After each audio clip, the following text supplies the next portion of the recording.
shadows play. On the X Zone we gather, come what may. With Rob McConnell guiding us through the dark, searching for truth hidden, igniting the spark. Whispers of spirits, both gentle and bold. Tales of the ancients in the stories retold.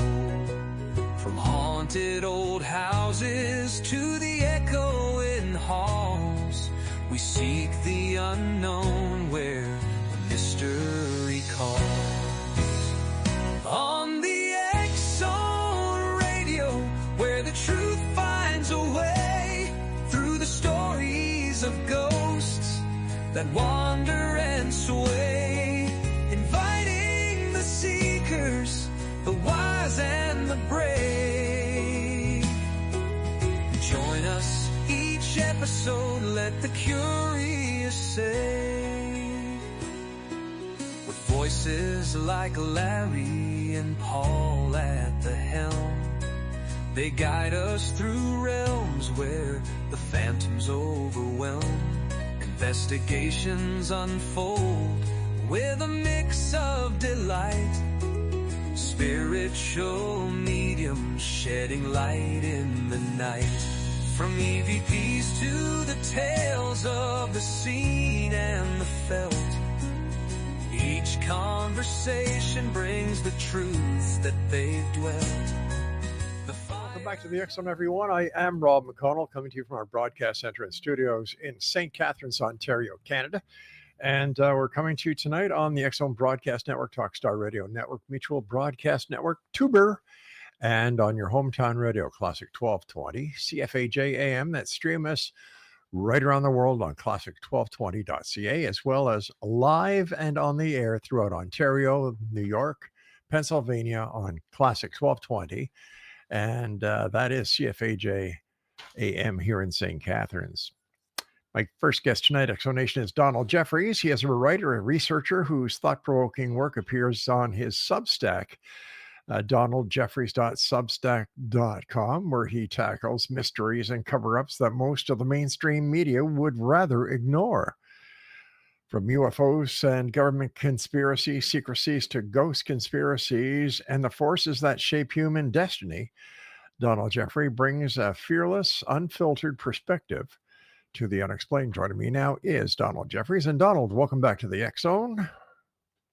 There you are. Tell us, where did your interest in the paranormal come from? Well, I have actually, haven't written as much about that as I probably should. I do have a book in there that I've started a while back that I'll probably eventually put out about unexplained phenomena. But I was, when I was a young teenager, I first, in the mid-'70s, I became very interested in the JFK assassination. That was my wheelhouse issue. But my number two issue was UFOs. In fact, I was interested in UFOs as a kid. I remember buying Frank Edwards books when I was a little kid at the book fair, Flying Saucers Here and Now and Flying Saucer Serious Business. And I loved the Stranger Than Fiction series and all that, although they weren't sourced. Later I became a writer myself, and I thought, he doesn't have any footnotes in here. So I'd like to ask him why that was, because they're fascinating stories. But John Keel was another one of my favorites. I'm sure your audience might be familiar with him. He wrote The Strange Creatures from Time and Space and Our Haunted Planet, and I love The Eighth Tower. And he's most famous for the Mothman Prophecies, which I think was probably his weakest book, but they made a movie out of that with Richard Gere. That's probably the money he ever made, I guess, was through that. So it was always I was looking up at the skies all the time and hoping to see a UFO. I never really did. I might have met a man in black one time. I don't know. I was at a party and I'd been drinking. Who knows? But I was looking for these things. I was hoping to experience them because I certainly read a lot about them. So just tell us about your Substack and what it features. Well, it's a lot of current events, but it also has a lot of what I call hidden history. I've had 10 books published, and 3 of them are basically by far and away my bestseller is Hidden History, which was my first nonfiction book. And then I have a prequel, Crimes and Cover-Ups in American Politics, 1776, 1963, which Ron Paul wrote the foreword to.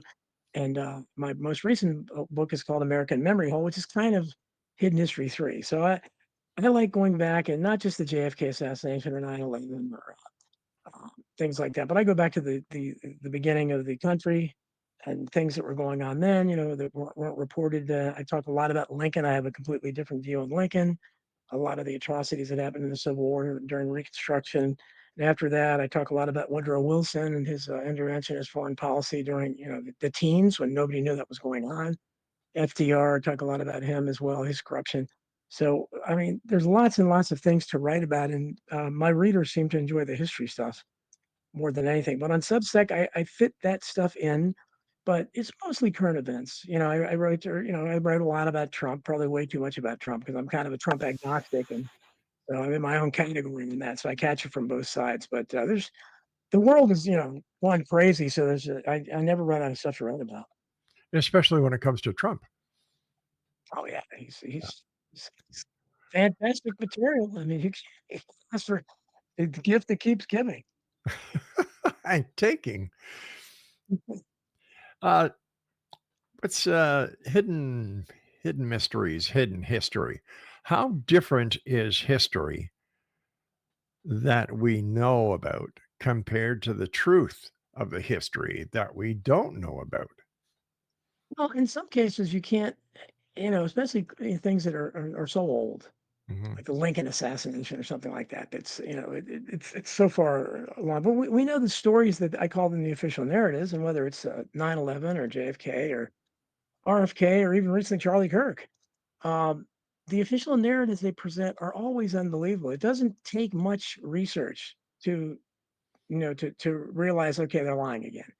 So my policy now that I tell people all the time is I don't pretend to know what's going on a lot of the time, but I do know we're being lied to all the time. And you take something like UFOs, they pretty much admitted they haven't said it, but they Mhm. obviously lied for what, 60, 70 years about it.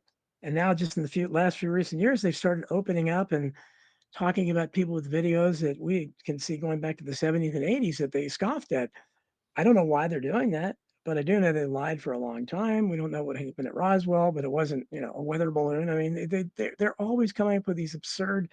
If you look at the UFOs, most of the sightings were explained away as swamp gas or the planet Venus. I mean, they always had these ridiculous explanations that intelligent people aren't going to believe, especially when you have the Air Force involved and that and the intelligence agencies. So we're just lied to all the time. So in for instance, like I'm sure your viewers would love the show Unsolved Mysteries Oh, with God, a lot. Robert Stack. And I Yep. mean, that was a classic show, and I think one of the great shows in recent decades. And I watched it religiously, and I remember one of my favorite episodes was about these teenagers that 'cause I didn't really understand the political connections yet, but they clearly had been murdered, and they lied about it. The governor lied about it. The coroner lied about it, and there were Don Ives and Kevin Henry, and they were in Arkansas. But then later, when I began investigating Bill Clinton more, and I saw, okay, this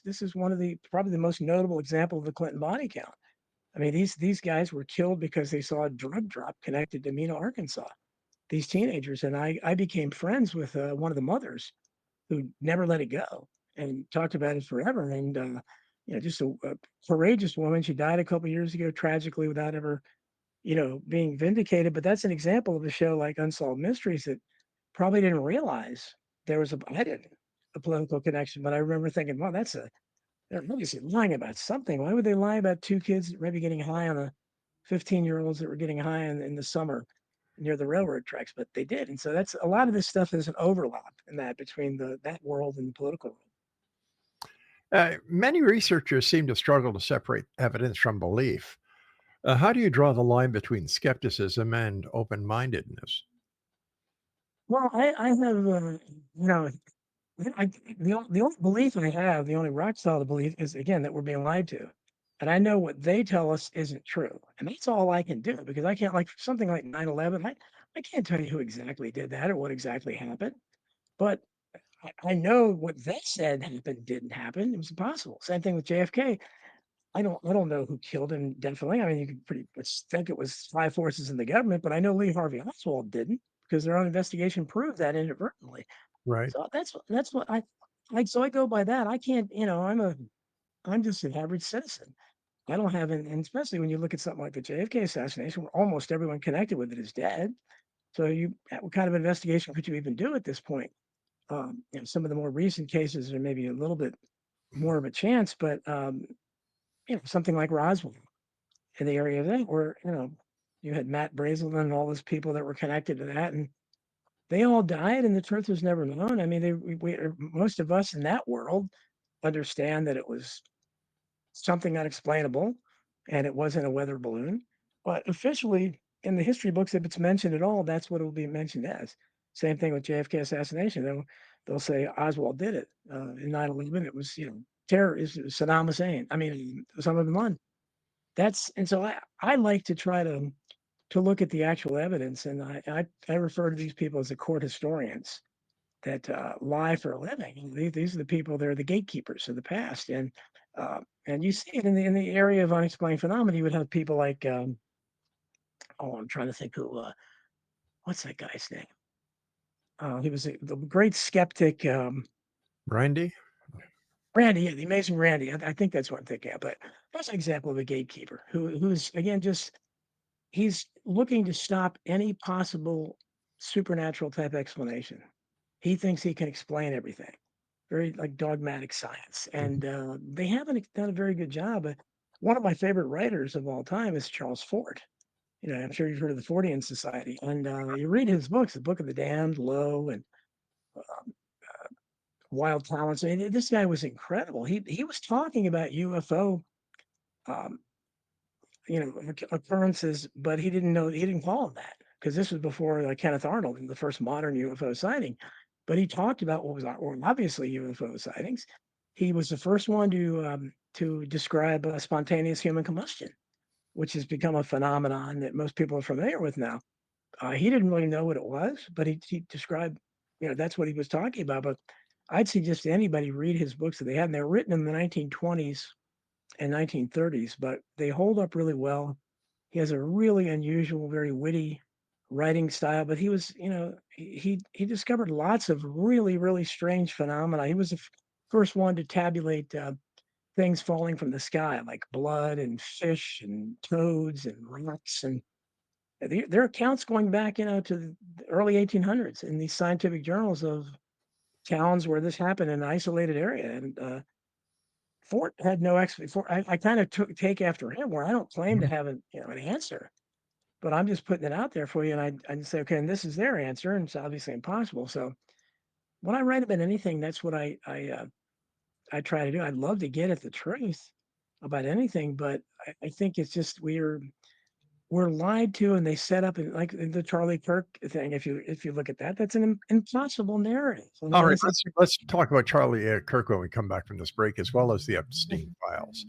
sure. Don Jeffries is my special guest of this hour, and his Substack address is donaldjeffries.substack.com. We'll be back on the other side of this break as the X Zone continues with yours truly, Rob McConnell, from our broadcast center and studios in St. Catharines, Ontario, on your hometown radio, Classic 1220, CFAJ AM, streaming us on classic1220.ca and on Tuber. We'll be back on the other side of this break. Don't go away. Welcome to the X Zone. Believe and be free. A sanctuary for truth that dare to be seen. Frame by frame, let's scrutinize the shape. Expert guests and researchers on the line, with skeptics chiming in, forming quite the design. Whether sightings are true or just a wild tale, we're exploring every clue. Let the mystery prevail. Searching for Bigfoot. Oh, what a ride! In the X Zone, we'll take it in stride. Thermal imaging and whispers at night. Rob's got the scoop and he's shining a light. Keep your minds open. And welcome back, everyone. Donald Jeffries is our special guest, and we're talking about, well, current events, UFOs, things that go bump in the night, President Trump, and conspiracies and cover-ups. We talked briefly about the JFK assassination that has been investigated all these years. I'm sure that the mystery has been solved. Why don't they just admit it, publish the truth? Why does the truth have to be suppressed? Well, that's why some of us believe so strongly in so many conspiracies, Yeah. because these people are conspirators, and they have a vested interest in these lies. So, for instance, when I was writing my book, Crimes and Cover-Ups in American Politics, 1776, 1963, I spoke to a descendant of John Wilkes Booth during the course of it. He had no children. I think she was his great, great, great, great niece or something.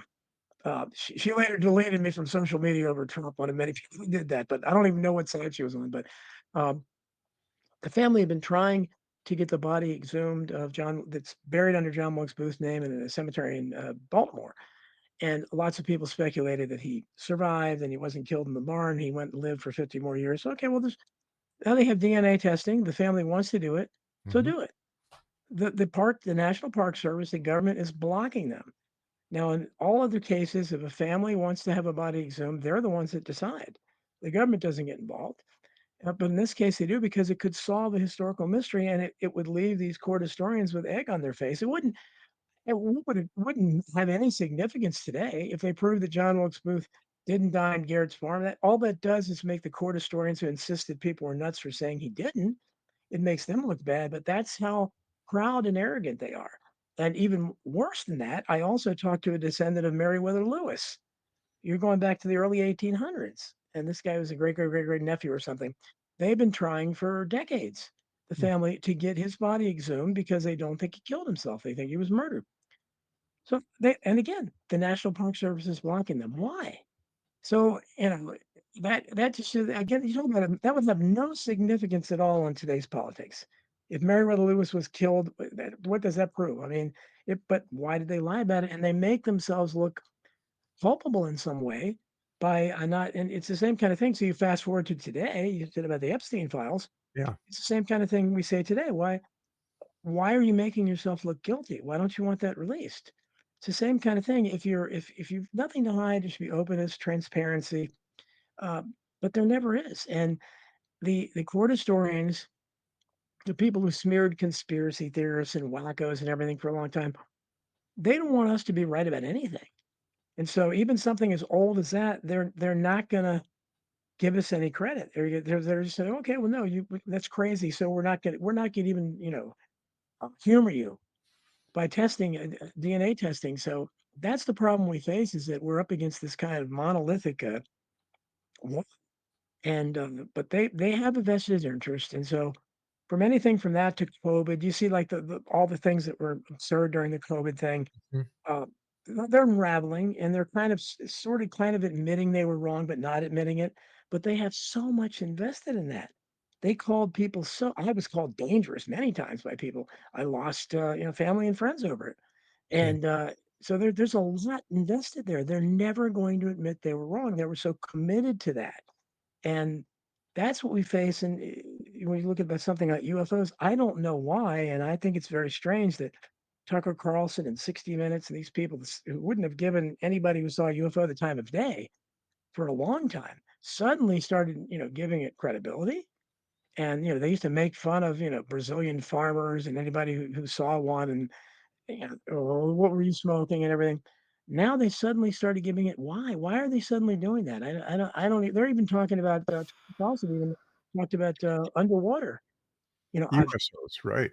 USOs, and, that's not part of the, regular I remember reading about them, Charles Bulitz and other writers wrote about that, but, um, so what is their game there? What's the I don't know what sense that makes, but, it is what it is, but they're committed to these lies, and so when people like me, I call myself a thought criminal, when I come along and try to, say, "Well, no, that's not true," it's not incumbent on me to say what is true, 'cause I don't have a platform where I'm, trying to injure people or make laws or whatever about it, but saying what you're saying is not true, and, they don't like hearing that, and unfortunately, a lot of people, support them. It seems that the current administration is the strangest administration that I've ever heard of or read about or seen in recent times. Um, for example, today they were showing pictures of the construction that's going on of this new ballroom, and I kind of chuckled. I said, "What are they doing? Looking for the Epstein files finally?" And and and you know what? If anybody thinks that Trump is just going to walk away from the next election when he's spending so much money on on the White House as he wants it, turning it into a castle, and with what is happening in El Salvador, Argentina, the Caribbean, and the Venezuela. Venezuela, Mm. it's No, it's not. It's but I do again, having been in the conspiracy world pretty much all my life.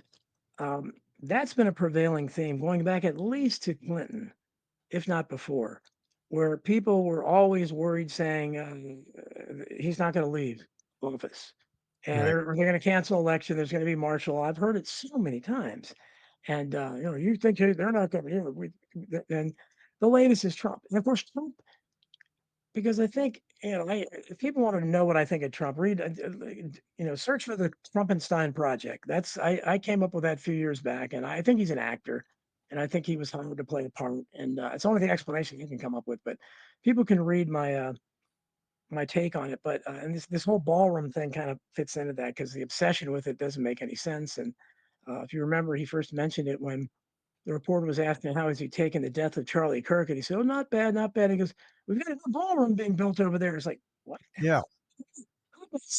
Doesn't even make any sense. But Trump is first and foremost, I think, a giant troll, and so he likes to troll people. And I think he's playing into this, saying Trump 2028. I don't know. Maybe he's trying to do it.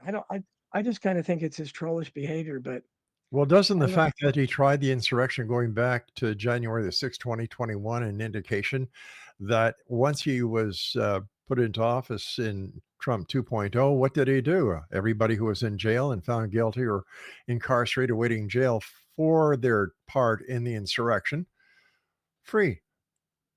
Well, I would look at that a lot differently than you. I've had a lot of those people on my show. I've had Ashley Babbitt's mom on a few times, and I think again, I think Trump threw those people under the bus that day, and he really didn't do much of anything. I was actually surprised he pardoned them when he came back in office because typically he doesn't do anything for his supporters. He never did, and he just Unless he's got an ulterior motive. well, if they can give him something, but I mean, it's none of his supporters are going to be able to do anything other than vote for him. But I don't think Trump has any political principles. No, I don't if they are, I don't know what they are because I think he was a lifelong liberal, Democrat. You see all these pictures of him laughing and yucking it up with the Clintons, and it's why he disappointed his supporters the first day in office. They had been chanting "lock her up" and all that stuff, and he said, "No, no, no, we don't need that. That played well before." And then he went on in the first interview and said, "Hillary's. I don't want to hurt her. The Clintons are good people." It's of course contradicting the whole theme of his campaign. He's done that so many times. I mean, that's been his kind of his modus operandi, and he just, he loses support, but he keeps enough of it. I can't begin to know what's in his mind or what's going to happen. I don't know what he's doing now. The blowing up Venezuelan boats and things like that. I don't know where that came from, and it certainly has nothing to do with any of his campaign rhetoric. And so your guess is as good as mine. I mean, I hope he doesn't, why shake isn't the the nation. international community stepping in and say, "Hey, you're way out of whack when it comes to attacking suspected drug carrying ships, Well, killing people." He doesn't well, have any because ability to do that. no, he said, but again, I think the problem is that we don't really have an opposition party, and we saw that when Biden was in office, you had a handful of I guess what do they call them? Freedom caucus people. There's not very many of them though. Right. Most of the Republicans are just like the Democrats, and whatever he wanted to do was fine. And he used the term domestic terrorist for the first time, talking about parents who were objecting to what their school board was doing, and took exception to that. And now the Trump administration is using the exact same term, domestic terrorists, on people who are protesting what Israel's doing. And so this it's a uniparty. I think this is a lot for show. Trump's personality makes it hard for people to accept that he's in the uniparty because he's so extreme and his rhetoric is so ridiculous and he's got the childish antics and everything. But that's all I can determine. I would always look and trying to because I try to write about Trump. I've got like 250 some pages on Trump, but I didn't think he was going to come back to office. So I said, "Oh God, how am I ever going to complete this book?" Because the story ends, because it keeps going. But there's so much there. I can't figure it out. I cannot figure him out because he's all over the place. And his reaction to the Epstein thing, all I can say is he took a really dark turn at that point when he suddenly, lashed out at that reporter and said, "I can't believe," because he had been calling for the release of the Epstein tapes. Exactly. Yeah. His son Donald Trump Jr. like shortly before that saying, "Well, I know my father's not on that list, and when are you going to release the Epstein tapes, Epstein list?" So I don't know what they're talking about. And you get Kash Patel in there, who is kind of pseudo friendly to conspiracy people before he got in there. Now he's sounding like J. Edgar Hoover. Yeah. Well, But isn't he tight with Laura Loomer? yeah, well, the administration's very Laura Loomer's, obviously really super Zionist, and that's the problem with Trump is that he's such a Zionist. I mean, he's there. I mean, they all are. They all have been since JFK. He was the last one to set up to Israel, but Mhm. Trump is really. I mean, they named lots of streets after him in Israel. I mean, Trump has Jewish grandchildren. People don't realize that. So you call him an anti-Semite? I don't think so. I don't think you can call him that. So he's really committed to this, but a lot of his base isn't, and it interferes with the whole America First thing. If you're concentrating on another country, like Yeah. it, but that's what he does, and so that's why there's a rift there. Marjorie Taylor Greene and people like that have broken away from him, and I don't know what it means. I just know that we're probably never going to have any kind of uh, independent movement for a long time after this. Trump probably killed that, and I think that was the purpose of him entering politics. Do you think that he's a puppet? Well, yeah, I think he's an actor, and I don't know that the guy has any convictions at all. I don't other than making Making money. Yeah, You said that both at the same time. he loves to grift. Clearly, he loves to grift, and that's what he's done all his life. And that's the only thing he seems very sincere about. I mean, I don't know. I really don't know. When I wrote my first book, Hidden History, Roger Stone contacted me. This was like 2014, 2015, maybe. And I really wasn't sure who Roger Stone was. Roger Stone was involved kind of in JFK research. He wrote a book or two about it. So I kind of had heard of him. I knew he was associated with Nixon in some way, but he was not a national figure then. And we talked on the phone and everything, and he was telling me how great Donald Trump was, and you're going to love this guy. He would love your work. He knows about all the conspiracies. So I'm thinking, oh, Donald Trump. I don't know. It's hard because I had a guy in Why my don't we do a bit of a cliffhanger? I've got to take my second break here, so please stand by. Exo Nation, Don Jeffries is our special guest, donaldjeffries.substack.com. And we'll be back on the other side as we continue this fascinating conversation. This is what the show is about: UFOs, government conspiracies. Whisper low, a silver glimmer streaks across the sky, aglow with a haunting melody. The air begins to thrum, an echo of the wonders that from beyond have come. Celestial encounter. And welcome back, everyone. This is the X Zone. And before we get back to our very special guest this hour, Donald Jeffries, just like to remind you about two very special 6-hour editions of the X Zone coming up. Well, first of all, the Halloween X Zone special on Friday, October 31st, starting at 6 p.m. Eastern, going until 8 p.m. Eastern. Every half hour, we'll have a new guest who will be talking about ghosts, goblins, leprechauns, witches, and much more. Anything Halloweeny on Friday, October 31st, right here on Tuber. That's from 6 p.m. until midnight. Now, on November the 21st, a very special edition of the X Zone, we're going to have Alien Invasion Day. That's because, according to a professor at Harvard University, this is when you got it. The aliens will be landing. But is it November the 21st or is it some date in December? Well, we're still trying to figure that out.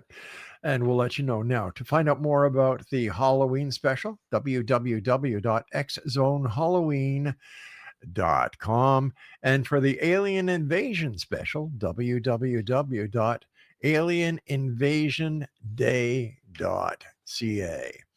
And of course, I'd like to thank all our affiliates, especially my good friend Peter at Peter Bordley at the one and only Classic 1220 CFAJ here in St. Catharines, my favorite listening station when I'm driving around St. Catharines, running errands for Laura, or just enjoying the beautiful scenery.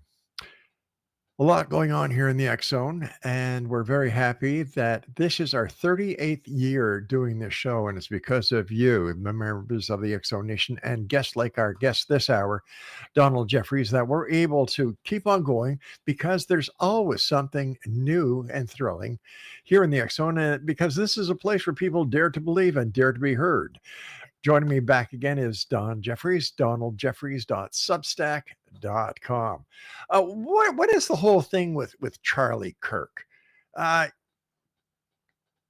to me, it seems that, like, please don't take me wrong in what I'm going to say, and I don't mean to offend anyone listening tonight. I really don't. But when you look at Donald Trump and the similarities of Adolf Hitler that he used to read all about when he was a young person and had the books beside his bed and so on. It seems that when you look at what goes on in the Trump administration, you can actually go back in time and say, oh, wait a minute, Hitler did that. Oh, wait a minute, Hitler did that. He's turning the DOJ into the SS with the FBI. Let me say, he's got Charlie Kirk, as far as I understand it, and please, Don, correct me if I'm wrong here, was used to indoctrinate people into Trumpomania. He was recruiter. He was a recruiter, and all the accolades that he received, the medal, the all the pomp and circumstance that wasn't given to a real hero, in my opinion, like the people who fought in Vietnam, the people who went over to the Middle East in the Gulf Wars. What, in your opinion, and the opinion of your readers, made Charlie so heavenly? Well, my readers are pretty black pilled, so they don't believe anything. Most of them don't believe anything is real. But probably half of them don't believe it was a real assassination. And there's, Yeah. when they're lied to all the time. Same thing with the Trump shooting last year in Butler. I mean, probably almost all of them don't believe that was real.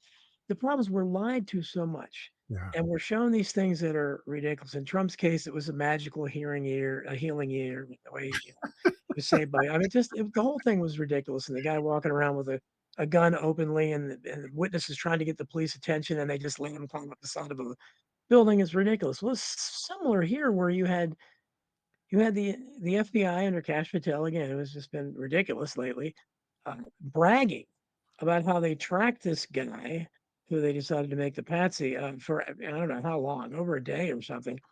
And so my question when I wrote in Substack about it is, okay, well they're bragging that they tracked this guy, but they let him shoot. And at what point did they decide to step it? So they let him track him to the top of a roof with a gun and did nothing.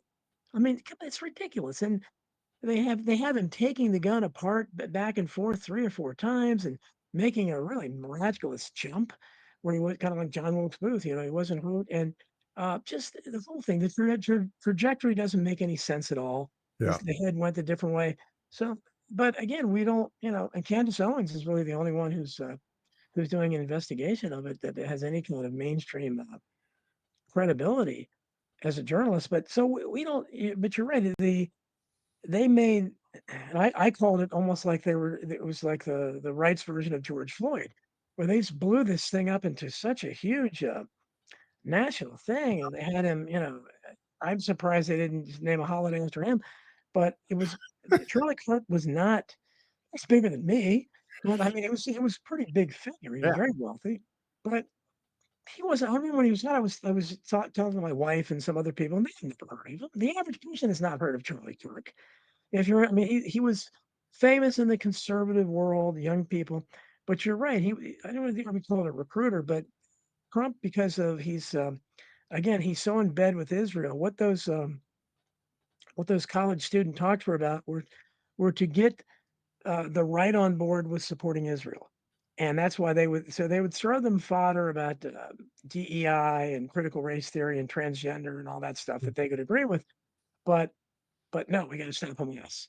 We got to support Israel. So that it was they tried to transform that, and they were very successful at it to some degree. But Candace Owens has discovered, and she's produced the text that Charlie Kirk, like the night before he died or something, was saying, I can't take this pressure from these Jewish donors who fulfill all the old stereotypes. That's exactly what he said.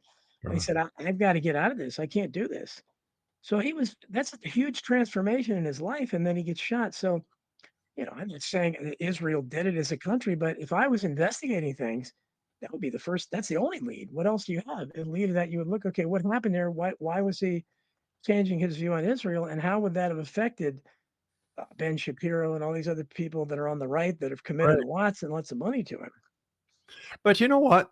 You're asking the questions that the majority of people want to hear because you're honest. You're looking for answers. You're looking for the truth. You're not, as a journalist, taking the shovel and throwing the mud on top of the story. Right. So, I commend you for the work that you do, and I love going to your Substack page and reading your articles. I appreciate that. I have, people can't figure out what I'm a populist, basically. My all-time hero is Huey Long. So if people want to know what my politics are like, read up on Huey Long. Of course, they assassinated him, surprisingly. And John F. Kennedy. Those are my two here. I'm kind of a Kennedy fanboy still, so I like RFK Jr. And So am I. most of my audience doesn't, because then I say, look, I'm a Kennedy fanboy. I'm holding out hope. But other than that, I'm pretty jaded, and I don't expect any of them to do any good. A lot of times, the best we can hope for is that they don't do any harm. I didn't know what was going to come out of this Charlie Kirk thing, and but I do know they already seem to want to drop it. And what I've noticed in the last few years, especially since Trump came into office for the first time, even they're Mhm. just rat-a-tat-tat-tat, story after story, short life, very short lifespan, short shelf life, and they go on to the next one, and nothing's ever explained. So when I go back when I was trying to write about Trump, when I look at these things, I can't get resolution on a lot of things because there'll be something that happened, and like the Chinese spy balloon years ago. But I guess that was Right. during Biden. But the Yeah. same kind of thing. Well, was never really was shot, but I mean, nobody explained how it took them so long to recognize a slow moving balloon like from Civil War days. I mean, that had to be a slow process. How did it take that long to recognize that this was talk about foreign objects in the sky, the UFO? But those are the kind of things, and they go from one to the next. They never get resolved, and I think Charlie Kirk will probably be that way. They're already trying to drop it, but this Candace Owens especially is holding on like a tiger. And but Kash Patel has already said anybody that questions it is an anarchist. Interestingly enough, Oh, wait a so minute. He's talking about his boss there. yeah. Well, his boss. Well, his boss. I don't know what Trump isn't questioning anything at this point. But in the old days, the first Trump, he would have questioned this. I Yes. mean, he would have been all over the place. Yeah. But he doesn't want his own assassination attempt investigated. He doesn't want it investigated. I wonder Y- why.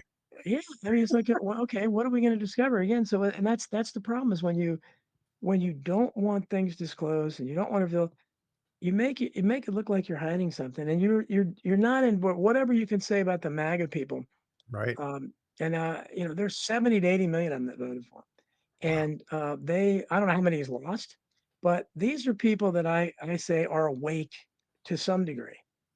They're awake, and they at least see the madness of today's Democrats. I was a Democrat, when I was young, but today's Democrats, I think, are mostly insane. But and the Republicans are a different breed, but they're not the answer. But the people that are awake understand that, but they're having difficulty trying to say they're still holding out hope and believing in 4D chess and thinking Trump's gonna. Half of them still believe in QAnon. They're still like trust the plan. It's like at one point they believe JFK Jr. is alive. They do. Um, Some of them. when we look at what's going on in Washington, as a Canadian, I just shake my head and say, how in the name of God can he still be in power after all the lies, all the threats, what he's done to the American Constitution, how he's manipulating the Supreme Court? How is he still in power? Again, it's because the other the establishment in terms of the uniparty that Trump is, when he came into power, it looked like he was finally someone rising up to fight that. The deep state, the swamp. Right. He was going to Yeah. drain the swamp. There's not a single creature gone from the swamp, not one. And so the swamp hasn't been drained at all. It's deeper than ever. But that was his promise, and it was refreshing to hear that because we had seen, very little difference between Clinton, Bush, and Obama. The same kind of thing. The constant wars, what Trump called out originally. He talked about the perpetual, the forever wars. And he talked about how senseless they were. He talked about bringing the troops home. He said lots of great stuff. He just never did anything, but that's what we wanted to do. And nobody else was saying that, but both sides agree on. That's when you're talking about no opposition and like blowing up Venezuelan boats, because most Right. of the Democrats are fine with it because they're the war party too. And if you can bet if Biden did it, they would be all on board with it. They'd be cheering it on, and most Republicans would be okay with it too. The Freedom Caucus maybe that would be against it, but you have a party that always supports war. The last president that went against war was JFK, and we saw what happened now. And ever since then, when the war party says we're going to go invade somebody, we're going to do something, but both sides agree. There is no one of my friends I've made since I. Don, I hate to cut you off, but I do have to take my final break, so please stand Gotcha. by. Sure. It's great talking to you, Don. We'll have to do this more often. XO Nation, our guest is Don Jeffries. DonaldJeffries.substack.com. We'll be back as we wrap up this hour here in the X Zone with yours truly, Rob McConnell, my special guest, Donald Jeffries. And you're listening to us on the X Zone Broadcast Network, Talkstar Radio Network, Mutual Broadcast Network, Tuber, and of course on your hometown radio, Classic 1220 CFAJ AM, right here in St. Catharines. Void of darkness, a chorus sings so bright.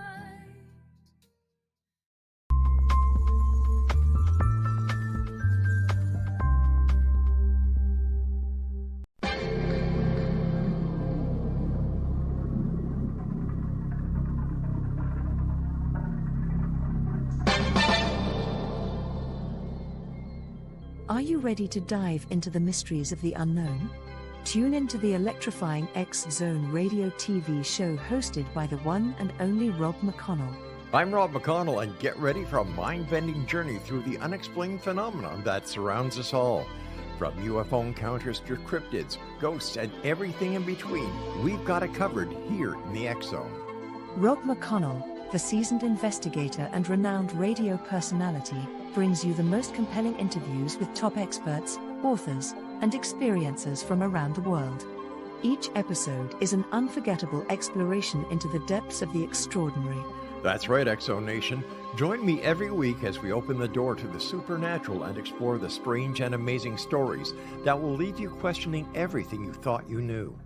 And it's not just radio anymore. With our groundbreaking TV show, you can now witness the sessions unfold right before your eyes. From chilling reenactments to captivating visuals, prepare yourself for a multimedia experience like never before.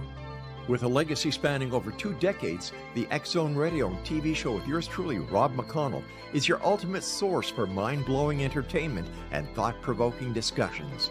Join our growing community of truth seekers as we continue to unlock the world's mysteries. So, why wait? Step into the X Zone and embark on a journey that will challenge your beliefs, ignite your curiosity, and keep you on the edge of your seat. Remember, X Zone Nation, the truth is out there, and it's waiting for you right here on the X Zone Radio and TV show with yours truly, Rob McConnell. Don't miss a minute of the action. Tune in now on your favorite radio station or visit xzoneradiotv.com to join the adventure. The X Zone Radio TV show with Rob McConnell, where reality meets the unknown. The X Zone Radio TV show, unraveling the secrets of the universe, one episode at a time. For more information, visit www.xzoneradiotv.com.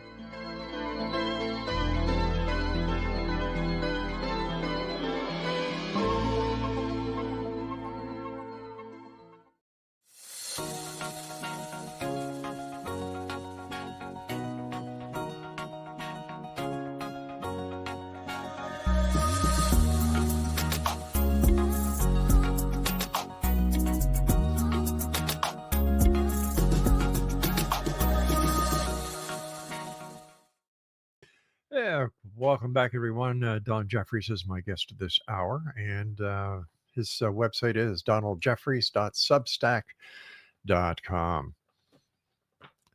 You know, as an American and as somebody who does the great research that you do, can you share with us how many wars has Donald Trump really ended?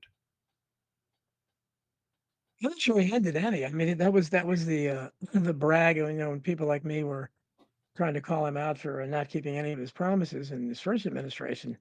That's what you usually got. He didn't start any new wars, and technically that was true. He didn't start any new wars, which I guess is an accomplishment, in modern administrations. But he didn't stop any of them either. He bombed when they told him to bomb Syria. He did. He bombed Yemen. He bombed all the places that Obama bombed, and before that Bush, before that Clinton. So, but he in this administration they can't say that anymore because he stepped over the line when he bombed Iran, and now he's bombing Venezuela. But so he started. I don't know if you call them wars, but certainly aggressive actions against those countries. And the only reason that we're not at war with Iran is because Iran has showed a lot of restraint, and much as Russia has. I mean, with Ukraine, they've showed remarkable restraint with trying to make these things go wider. Now, Trump, one of the best things he said during his second campaign was that on day one, I'm gonna end this Russia Ukraine thing. Well, and then he had Zelensky in the White House and shoot him out and threw him out of the White House. And everybody cheered him. That was Oh, horrible. That was. well, he never missed a payment. It was all show. It was all theatrics. Zelensky never missed a payment. That was all for theatrics. And Zelensky is an actor. That's what he was. He played the president of Ukraine on television before that. And then he gets elected to the same role. So a lot of these guys, go back to Reagan, a lot of them have acting credits. And as does Trump. Trump was in some movies, Home Alone 2, things like that. So I'm just saying his show, his reality show, You're Fired, The Apprentice. So these guys have the ability to do that. And now he's gone from that. He has this awful defense secretary, Hegseth, Oh my God. basically saying, well, yeah, I mean, I think maybe we'll go on Ukraine's side and go to war with Russia. He said that publicly. So Trump has gone from, saying it was stupid and, we shouldn't be giving all this money to Ukraine, which is ridiculous. We could have rebuilt America from top to bottom with the infrastructure that had been touched for 60 years with all the money we've given to Ukraine. But, he hasn't stopped the payment. And now he's clearly gone on the side of the guy he threw out of the White House. So it's all show. I don't know at this point. I don't know how the people that support him can continue to do it because he's broken. The only thing he has not broken promises on. He's been very faithful to Israel. That's why they named streets after him there. So he has kept all the promises he made to them, but he just hasn't kept the promises he's made to average people in America. There's been polls put out left, right, and center about how the international community is losing respect for the United States, losing respect for President Trump, and he doesn't seem to care. And yet, I heard him the other day on Fox, and he was bragging about the president of Italy wants to see him in private to understand how she could implement a system like ICE in Italy. And of course, she came back very fast once it got to her ears and said, I never said that. I never said that. No, that's part of but that's part of the charm he had originally, is that he said, I don't care what these other countries say. He originally said, why do we need NATO? We don't need NATO. NATO's a Cold War relic. That should have been disbanded, but we should have nothing to do with it. But as soon as he got in office, he flip-flopped. Yeah. Well, actually NATO, I think it's a good thing. It's like you said, he was a nationalist instead of a globalist, and he got in office and said, well, I'm a nationalist and a globalist. So he says this is an actor. I don't think he has any real principles. Other than I said, making money, and he is committed to Israel. But other than that, I don't think he has any kind. And he's committed to corporate tax cuts and tax cuts for the wealthy because that's he's a businessman. That's what they live and die by. So other than that, and you can see he gets those things done. But Everything else he can't quite do. He's the president of the United States. He swore to uphold the Constitution. You've got millions of people, when is it, this week, who are going to run out of not only food stamps, but they're going to their health system Sure. He's destroying the people that he took an oath to serve and protect. Well, this has been going on for at least the last, maybe since Obama, certainly since Biden and the first Trump, where we had these absurd shutdowns. Mhm. Continuing resolutions come up, and they both, whatever party's in power, the other party plays games with it. Now it's the Republicans and the Democrats jockeying back and forth, and eventually they'll work it out. Before it's always the same thing. I don't know why they want this kind of drama, but it never. I don't think anybody's gonna. Well, we the benefits we get in America. I've written a lot about that. I call what we have in America socialism without services. And people can, if you can look that up, everything I've written on that, because we pay enough taxes to have a socialist, a nanny state, cradle to grave, and we don't. We get no services at all, nothing. I mean, nothing. We get the little bit of food stamps they get. You have to be very, very poor to qualify for them. And welfare, since Bill Clinton, the great liberal Bill Clinton, he reformed it and don't even call it welfare anymore, and he made it much harder for fewer people to get less money. And that's what the welfare state is now. So, and food stamps the same way. So they basically, they don't want to give money to anybody. And that's both parties. Bernie Sanders, they kind of pay lip service to it, but when Biden was in there, nothing changed either. So it's a party for, it's always a party that's in power. It's for the wealthy because they're all wealthy. They want war all the time because they're betrothed to the military-industrial complex, and none of that changes, no matter who's in power. Let's say come the elections in 2026, the midterms, the Democrats, by some twist of fate, actually get control of Congress and the Senate. How will that change the Trump era? In my opinion, he won't give a damn. It's his way or the highway. No, well, I don't think it'll change that much unless they may have a more. If they have impeachments, it'll be like the first time where they'll just impeach him for stupid stuff. They're not going to impeach him for not for blocking the release of the Epstein files or something. It'll be something stupid like the phone call to Ukraine in the first administration. Well, you're the rhinos and Republican, the rhinos that are in Congress now, which means they're just like Democrats. They're the vast majority of Republicans. So he has a majority in both houses, but he's really has gotten nothing done. He Yeah. hasn't gotten any. He had his big, beautiful bill, which was with something Jeb Bush would have passed. It was nothing unusual at all. He bragged about how because that's what Trump does. He's an actor. Everything's big, everything's beautiful, everything's the best. But and his people eat it up. But I don't think anything will change other than you might have another impeachment attempt. But because the Republicans are going to do what they do, the vast majority of Republicans are going to go against if Trump tries to do anything America first type. If he goes back to maybe some of his populist rhetoric, they'll all go against him. They will. And so he couldn't get anything done if he wanted to because Trump has been a one-man revolution. He didn't bring a bunch of other Trumps with him. There's most of the people elected in Congress, Republicans, are just the same kind of Republicans, the country club Republicans, Rockefeller Republicans that they used to call them. These are strange days indeed, my friend. Listen, Don, I want to thank you so much for joining us tonight. It's been a great pleasure talking to you. Continued success with your Substack, Index On Nation. Do yourself a great favor. Tomorrow morning, grab yourself a cup of coffee.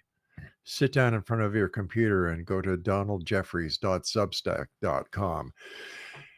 Great information. And Don, I want to thank you so much for taking time out of your busy day to join us here on the X Zone. And the door is always open. And I look forward to seeing you again in the future. Anytime. Thanks for having me.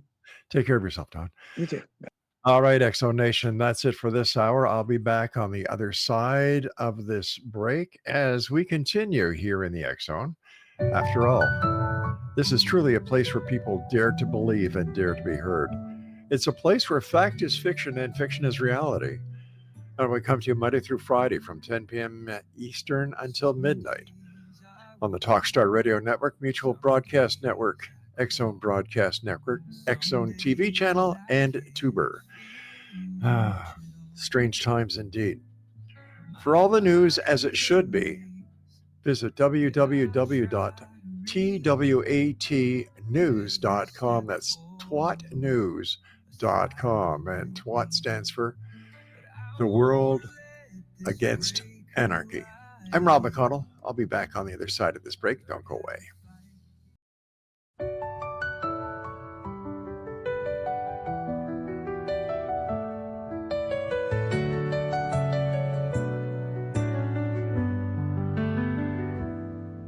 Some days I walk, some days I crawl, some days I can't feel much at all.